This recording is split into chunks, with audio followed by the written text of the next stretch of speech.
Welcome back to Global Book Network, where we sit with authors and ask them not only their whys, but their hows as well. My name is Flobo Boyce, and I'm so excited. I truly mean that to be the host for today's episode because I have been a little bit of a memoir junkie. Love learning about stories, I love learning about characters, the blend between reality and some things are even stranger than fiction. Please welcome my guest, Janet Holloway, the author of the book Ain't Nobody's Business If I Do. Welcome. Thank you. Thank you. Good to be here.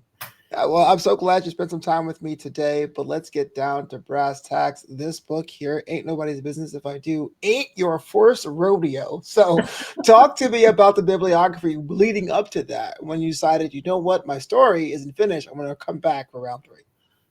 Well, I retired and from Women Leading Kentucky, which is a nonprofit that I started to help women, and and I thought, well, I've got all these stories in my head. How do I get them out? And so I started writing. I've always written diaries and poems and things, but never took it very seriously. Yeah. And so I wrote the first memoir, which was about my childhood growing up in Appalachia, southwestern West Virginia. And that book is called A Willing Child. Now, both my mother and I were willful children, a willful child, it's called. Mm-hmm. We both were willful. Mm-hmm. And so it talks about my mother and her upbringing in West Virginia and the difficulties that I encountered with her. And my father didn't want her to work, and she needed to work. She didn't want to be home, taking care Yeah. of kids. That was my first book. And then I got into my second book, which is called Leaving, which is more personal. It's really much more personal. 2 marriages, lots of work in New York City, where I was living for part of the time. And it I get rather personal. People have asked me, how could you tell those stories about your life? It's my life. What can I do? It's my life.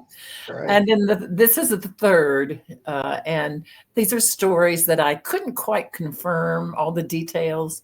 So I call it biographical fiction. Yeah. I just love the progression of that because there is that kind of like, no, truth to it, the nugget of truth, even though it's just kind of a Mhm. biographical fiction with anyone business if I do. One of the things I do appreciate in the writing style you do is that you pull no punches. I mean, if you're hurt, you're sad, you're frustrated, you go out there and you say it. Was that something that you discovered about yourself in the course of writing, or were you just always a straight shooter? Well, that's really a theme running through all 3 books, mostly the first 2, and that is trying to find myself. I mean, that's what we all do. We look backward in order to understand where we are today, who we are today, how we became who we are. And I was frustrated. I was angry. I was sad. Yeah. um, I had a tough life, but it's been a good life. Definitely sounds like it. There's parts of there that makes you go, yes, the wins for Janet. I am a Brooklyn kid, born and raised Uh-huh. in New York City, and I'm sure you know that. And you spent considerable time, decades in New York. Talk to me about the shifts. I mean, West Virginia to New York. I can only imagine that what that felt like. I did the opposite. I went from New York to Florida for college, and that was a culture shock. But what was it going that way? Going from West Virginia to New York. Well, I went there for a summer first and spent the summer living upstairs over an outreach community center in East Harlem on 116th Street. And I've been pretty naive much of my life, I'm afraid. Uh, Whatever. And I loved it. I just loved the excitement. I could go listen to Joan Baez or others by sitting on a stoop outside the bar where they were singing, and you had to pay $15 to get in. I didn't have $15, Right. um, and I loved it. I felt I wanted to go back, and so I spent the summer there. Mostly, East Harlem at that time had been mostly Italian, Mm-hmm. and many Latinos were moving in, many African Americans were moving in. So it was a changing community, very lively, very exciting. And there were 4 of us who lived in this upstairs over the community center and did outreach and worked with kids and developed a leadership network with kids in the neighborhood so they could show their people, their family, what they've done, things like that. I Yeah. loved it. Yeah. When you left home, because I bet that, I've never been to West Virginia, I've never been to Appalachia in general, but I figure there's probably a lot of like good things you left behind when you decided to make that jump. I mean, was it like a fear thing? Or was it kind of like, hey, this is my years to find myself? Like, what was the idea to making the first transition? I'm Well, getting to that with the idea of the book, but I like the fact that you decided I'm going for it. the truth is I had eloped and Oh, hadn't told my family. So I was married. No one knew about it. And my college sweetheart, and he was in the Army, and I came to New York to work and do things while he was away. They found out while I was there, but it was not hard to leave. I wanted to get out. I had a very difficult family situation. My mother the doctor said she had nerves, and they gave her lithium and whatever else, and she drank to help her deal with her pain. And she left my father and the family several times. So it was a very difficult, painful period of time. And I just thought, let me try anything else. And I wanted to go to Columbia. I had a dream. yeah. And so I did. I took 2 classes at Columbia and failed one, got an A in the other one, and there I was, and I was going to do it. Hey, batting 500 means in the Hall of Fame. That's what I always say. But let's talk about specifically in the book, Ain't Nobody Business If I Do, the generation structure of the book, having different women from different places of life. What was that like? Was that the idea first, or did it come to that we were deciding about putting this book together?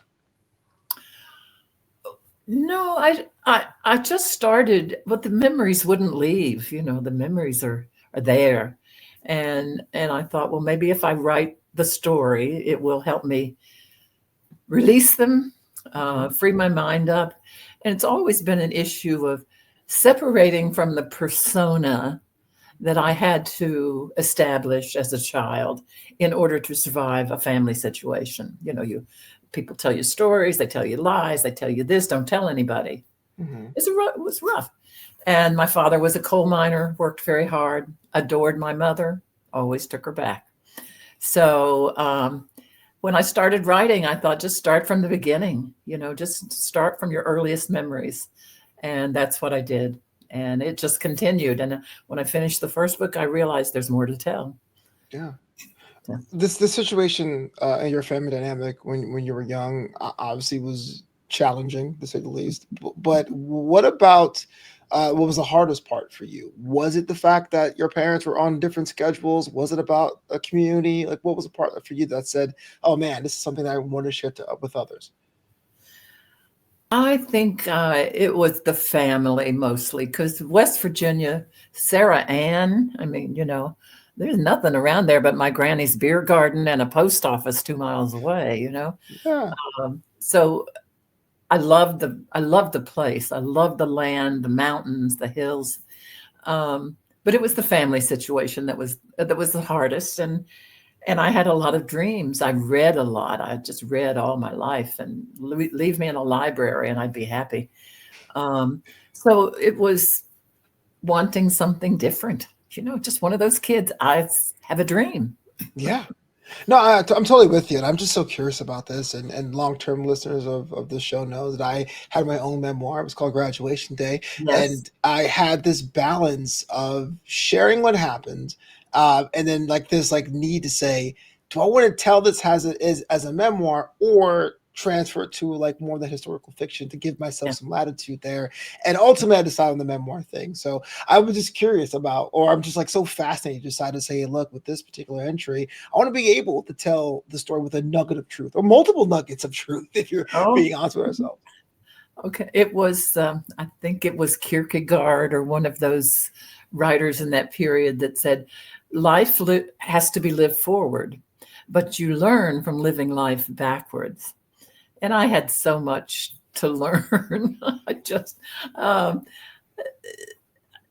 I don't know how to explain it very well, except through what I've written, I guess, and just struggling to be myself And I knew there was a self in there. I knew there was something that I wanted, and I wanted to learn. I wanted to grow. I wanted to do different things that really were not possible in the situation there.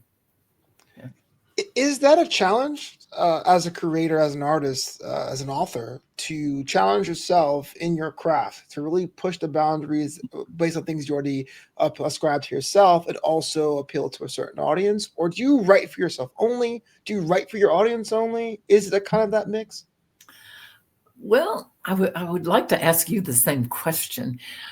I think I mostly write for myself, and I think my writing got better as we went along because I was able to conceptualize the audience and know that I wanted people to understand about the strength of Appalachian women, how they survived during depression and economic difficulties. I also wanted them to know that you can dream and you can find your dreams. You can move on. You are not stuck in one place. So I think I mostly wrote for myself in the beginning, but as I grew as a writer, I think I started considering the people I was writing to, because there was a lesson I wanted to say. Yeah. Well, since you asked me to ask myself that own question, I Yeah. would say when How I about first you? started, it was kind of like I was a spite writer, and I hate to say that. Oh, I a was in spy writer. I was in film school, and we had divisions. I was in post production. I was an editor, but I had these cool ideas that I Uh-huh. thought I would pitch to my friends. But of course, they have their own ideas, and they never got made. And so Yeah. I started writing scripts to show how cool it'd be. And then when those scripts weren't made, then I became writing for my own self, like all the genres I would, or the characters I wanted to see on TV. I grew up not liking westerns because as a Brooklyn kid, they didn't seem attainable. So my first novel was a western. I wanted to know what that felt like. That's Uh, right. so that was kind of writing for me. But my memoir was literally the opposite. I had made Mhm. a bunch of failures in my life, and I said, I wish someone gave me the straight shot when I graduated college about what I could Uh-huh. do.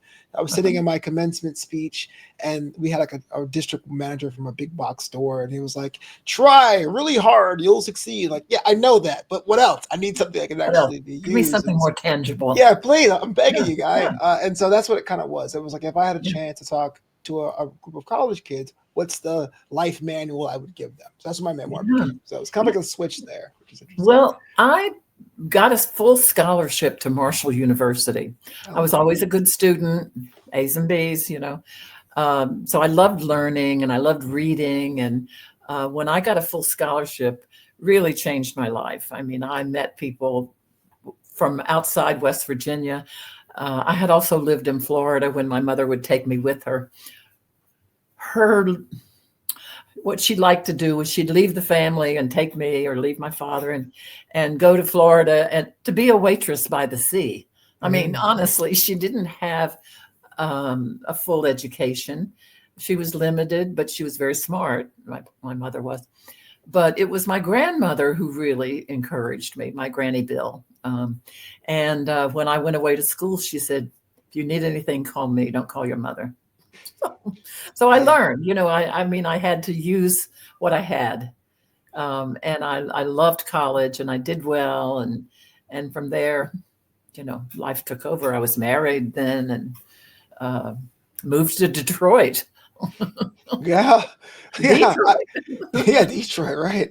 I don't have kids of my own, but I I always don't wanted to be. either. I don't hate them. Yeah. Yeah, but I love to be able to be like, hey, kids, if you ever need help, don't talk to your parents. I got Yeah, you yeah, covered, that was it. right? Well, could I tell you one thing my grandmother said to me that stuck? She said, as a West Virginia girl, you have three choices. You can get religion, you can get pregnant, or you can get out. Oh, And wow. that was it. And I was like 12 years old when she told me that. And I Hmm. thought, religion, well, I tried. I tried. I think I was baptized 2 or 3 times. And I kept trying. Pregnant, I knew that they'd lock the doors, so I didn't even try that. But getting out. And so she implanted that in me, getting Yeah. out. Yeah. I'd always love in any family dynamic, there always seems to be one family or multiple, but at least one who just says, I look, hope. here's the deal. Here's Here's the what you gotta deal. do. That's right. That's right. So, Yeah. like you had mentioned before, your book really does underscore the strength of the women in the region. But would I hesitate to say that the Appalachian region was matriarchal, or was it Was it what? matriarchal? There were strong women, but was it women focused in the culture there? If I understand your question, it's it was tough. My father was a coal miner. My grandmother ran a bar, 3.2% beer, but there was other stuff in the back, you know. She sold moonshine in the early days. They did what they had to do to survive, you know, Yeah. and she That, was smart about it. yeah, and I'm from the West Indies, the Caribbean culture, and Uh-huh. it is matriarchal in so much that grandmas and great grandmas tend to be the head of household and they do things, but there also is that kind of dynamic where it's like gender roles and what's expected and Right, right. that the pregnancy thing and raising the family versus going out and doing things. My mom, she left. She got out to be a nurse, and she left the country to be a nurse. Uh-huh, That was uh-huh. her way out. So Yeah, that was kind of interesting when it comes to that. yeah. When did you know that you were finished? Like you were writing these stories, the editing process, adding in, taking in, underscoring some of these stories. When did you go? I think this idea is complete. Now I'm going to share this. Well, I write about, I sort of end the memoirs with my mother's death. And as much as we had difficulty, I took her in at the end, you know, and cared for her. Um, so then I thought, well, there's still some stories around, and I can't verify them. That's when I wrote this book, and um, and I think I've told most of the stories that I wanted to tell. The fourth book I've written is about Women Leading Kentucky, which is the nonprofit I started here in Kentucky, and we're closing down after 25 years. Mm-hmm. Money's getting tighter, and so it's you just keep going. You just keep moving. That's what I've learned. You just say yes to life. You keep moving, and try to make the best of it, and stay optimistic. I mean, that's really what I try to do. I haven't always been able to do it, but that's what I work on. Yeah, when you got out of the city, was it seen as a fresh new chapter? Was it seen as a step back? I feel me asking. I know it's a personal question. What was the mindset when you went back upstream to use the metaphor? When I went back to West Virginia, Yeah. yeah. Well, I love going back to, I don't have much family left anymore. One lives in northern West Virginia, one lives in Ohio, and I have an aunt who lives in West Virginia. So I go back maybe once a year, not often.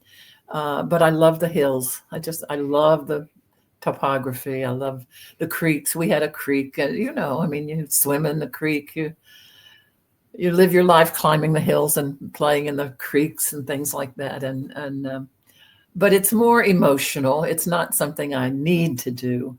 Yeah. Um, and I'm glad I left New York City when I did. I've been here almost 30 years. And when I first came to Kentucky, I thought I had lost my mind. I thought, where am I? What am I here to do?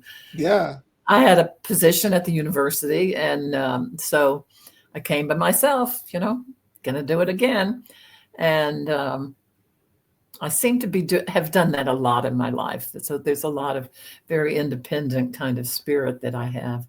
Um, and I love it. I wouldn't want to live anywhere else now. It's a beautiful place to live. Yeah, I had the opportunity to hang out, drive by a couple times this summer. I was crisscrossing the country, trying to see all major league ballparks, and You've so traveled all over. Yeah.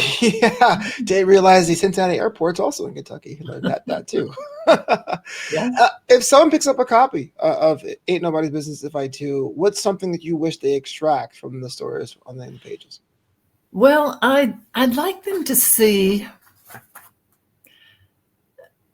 basically to see the character and strength of my grandmother, Billy. She's not my blood grandmother, and that's a whole other story. My mother was purchased as an infant, Mhm. and so that was part of her bipolar situation, I think.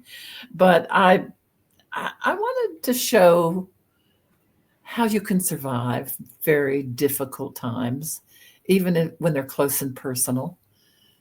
I wanted to show the love I have for my family, my granny, most of whom are gone, but those people who were, they didn't fit stereotypes, you know? I mean, she ran the beer garden. She helped underwrite the lives of her brothers, her sisters. She had a farm, a tobacco farm. And you couldn't say, well, that's not a woman's job, because it was her job.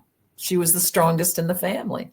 And so it wasn't about breaking stereotypes as much as it was discovering yourself and unpeeling some of the layers apart. And I hope those stories show that. And my grandmother's salvation story is my favorite in there. I don't know if you've read that one yet, but it's about her going to a tent revival to hear the music. And she gets dizzy from the heat, and they think she's got the spirit. And so they start treating her like she's got the spirit, and thank you, Jesus. And, you know, there's a lot of the old Pentecostal church coming out. And the minister comes to her house later and says, would you like to be baptized? And she said, well, I've been thinking about it, and might as well. Well, As well. I will say, being the son of a Pentecostal person, my mom, I'm very familiar with those, the tent, the tabernacles, speaking in tongues. I do. Yeah, it's like, you must be really into it, or I'm just really There not. was a community. It was the community, you know, Yeah. and people knew each other, and they knew your business, whether you liked it or not. Well, you had to. Church was like 10 hours a day. Many hours, more than once a week. Right. As we sit here talking about Ain't Nobody's Business If I Do, here's a fun part there, Janet. I love the conversation hanging with you today, but if someone wanted to pick up a copy, learn more about you, or connect with you, what's the best way of going about doing that? My A Willful Child at AOL.com is my email address, and that's probably the best way to find me. Or they can look me up and find my address and send it to me in Lexington, Kentucky. Hey, why not? Of course, don't forget JanetHolloway.com. I mean, that's definitely up there. You can check out that website as well. You are listening to Global Book Network. Thank you so much for your time. This has been a lot of fun learning about you and your books. It's a pleasure. It's a pleasure. Thank you.